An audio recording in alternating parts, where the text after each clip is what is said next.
द्रौपदी का चीरहरण होता रहा, लेकिन भगवान श्री कृष्ण करते रहे बुलावे का इंतजार। जाने क्या थी वजह। नमस्कार दोस्तों, आप सभी का हमारे चैनल में बहुत बहुत स्वागत है। महाभारत में द्रौपदी चीरहरण की घटना ऐसी है जिसका आज भी उल्लेख होता है तो मानवता शर्मसार हो उठती है। जब सभा में उपस्थित सभी वरिष्ठ जनों ने इस घटना पर मौन धारण कर लिया था तो श्री कृष्ण ने स्वयं को बचाने के लिए श्री कृष्ण से प्रार्थना की। द्रौपदी की पुकार सुनकर श्री कृष्ण ने तुरंत ही अपनी सखी की मदद की, लेकिन सवाल उठता है कि आखिर श्री कृष्ण ने खुद को पुकारे जाने का इंतजार क्यों किया। आइए जानते हैं, उद्धव गीता के अनुसार इसकी वजह जानते हैं। महाभारत को न्याय और अन्याय के बीच रक्तरंजित युद्ध भी माना जाता है। कौरवों ने पांडव बंधुओं पर अनगिनत अत्याचार किए, लेकिन इन अत्याचारों की पराकाष्ठा थी द्रौपदी का चीरहरण। जब भी द्रौपदी के चीरहरण का उल्लेख किया जाता है तो इसे नारी के विरुद्ध सबसे क्रूर अपराधों में से एक माना जाता है। द्रौपदी के चीरहरण की निंदनीय घटना के बाद श्री कृष्ण ने पांडवों को न्याय प्राप्त करने के लिए युद्ध का मार्ग दिखाया। श्री कृष्ण ने युधिष्ठिर, अर्जुन, भीम, नकुल और सहदेव को युद्ध की अनिवार्यता समझाते हुए कहा था कि अब युद्ध का प्रश्न केवल संपत्ति, राज्य या फिर अधिकारों तक सीमित नहीं रह गया है, बल्कि अब प्रश्न नारी अस्मिता और मनुष्य के प्रति हिंसक व्यवहार का भी है। इस अपमान का प्रतिशोध युगों युगों तक एक सबक की तरह स्मरण किया जाएगा। इसलिए युद्ध करो पार्थ श्री कृष्ण के मार्गदर्शन के बाद पांडव द्रौपदी के चीरहरण का प्रतिशोध लेने के लिए कुरुक्षेत्र की रणभूमि में पहुंचे थे। लेकिन क्या आप जानते हैं कि जब द्रौपदी का चीरहरण हो रहा था तो श्री कृष्ण शुरुआत में ही क्यों नहीं आए थे। आइए जानते हैं, श्री कृष्ण ने द्रौपदी के बुलाने का इंतजार क्यों किया था। समाज को कलंकित करने वाली द्रौपदी चीरहरण की घटना। महाभारत में जब युद्ध क्रीड़ा में पांडव कौरवों से सब कुछ हार चुके थे, जब उनके पास दांव पर लगाने के लिए कुछ नहीं रहा, तो युधिष्ठिर ने शकुनी और दुर्योधन के उकसावे में आकर द्रौपदी को दांव पर लगा दिया। दुर्योधन के आदेश पर दुशासन द्रौपदी के बाल पकड़कर उसे घसीटते हुए सभा में लेकर आया।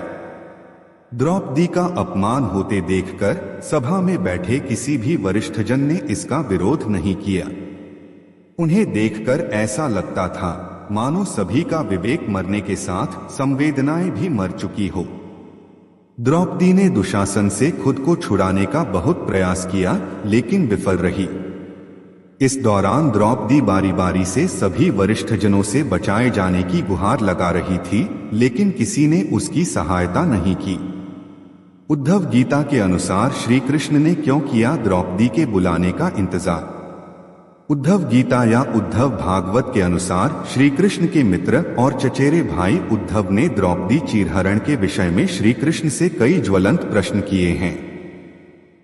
उद्धव गीता के अनुसार श्री कृष्ण के मित्र उद्धव पूछते हैं, हे केशव, जब हस्तिनापुर में द्रौपदी चीरहरण की इतनी विभत्स घटना घट रही थी तो आपने तुरंत जाकर द्रौपदी को क्यों नहीं बचाया। आपने द्रौपदी के पुकारे जाने की प्रतीक्षा क्यों की।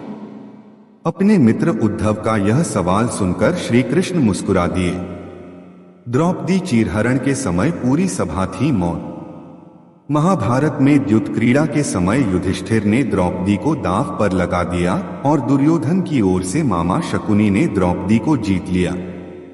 उस समय दुशासन दुर्योधन के आदेशानुसार द्रौपदी को बालों से पकड़कर घसीटते हुए सभा में ले आया। जब वहां द्रौपदी का अपमान हो रहा था तब भीष्म पितामह, द्रोणाचार्य और विदुर जैसे न्यायकर्ता और महान लोग सभी मौन होकर सिर झुकाकर बैठे थे। इस कारण श्री कृष्ण सभा में उपस्थित नहीं थे।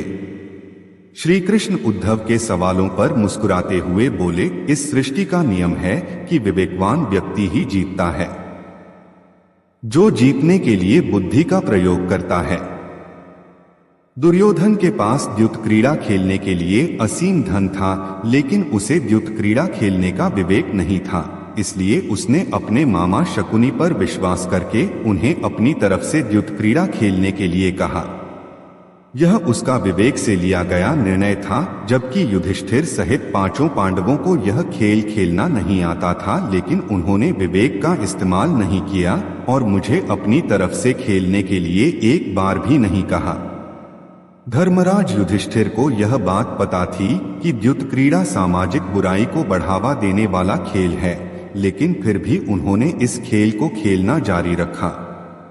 युधिष्ठिर मुझसे इस खेल को छुपाकर रखना चाहते थे। उन्हें लगता था कि उस कमरे में उपस्थित न होने पर मुझे कभी पता नहीं चलेगा कि राज्य को वापस प्राप्त करने के लिए उन्होंने बुराई के मार्ग को चुना है, इसलिए उन्होंने मुझे सभा में न बुलाए जाने तक वहां आने के लिए मना किया। युधिष्ठिर ने मुझसे वचन लिया कि मैं पांडव परिवार के बुलाए जाने पर ही सभा में आऊंगा। इस कारण मैं सभा में नहीं गया। युधिष्ठिर ने अपने दुर्भाग्य को स्वयं ही बुलावा दिया। द्रौपदी के पुकारने पर ही क्यों आए श्री कृष्ण? द्रौपदी चीरहरण के दौरान जब दुशासन द्रौपदी को केश से घसीटकर सभा में ला रहा था, तो द्रौपदी ने दुशासन से जूझती रही। द्रौपदी ने खुद को छुड़ाने का बहुत प्रयास किया, लेकिन असफल रही। इसके बाद जब दुशासन द्रौपदी की साड़ी खींचने लगा, तो द्रौपदी की बुद्धि विवेक जागृत हुआ और द्रौपदी ने हरि हरि अभयम कृष्णा अभयम का नाम जापकर श्री कृष्ण को सभा में उपस्थित होने के लिए पुकारा। खुद को पुकारे जाने पर श्री कृष्ण ने विलंब नहीं किया और अपनी सखी को बचाने सभा में उपस्थित हो गए। इस तरह श्री कृष्ण ने युधिष्ठिर को दिया वचन भी निभा लिया और अदृश्य रूप में आकर अपनी सखी द्रौपदी की रक्षा भी की। तो यह थी आज की हमारी वीडियो। आपको यह वीडियो कैसी लगी? अच्छी लगी तो लाइक करें, सब्सक्राइब करें और कमेंट में जय श्री कृष्णा लिखें। धन्यवाद। जय श्री कृष्णा।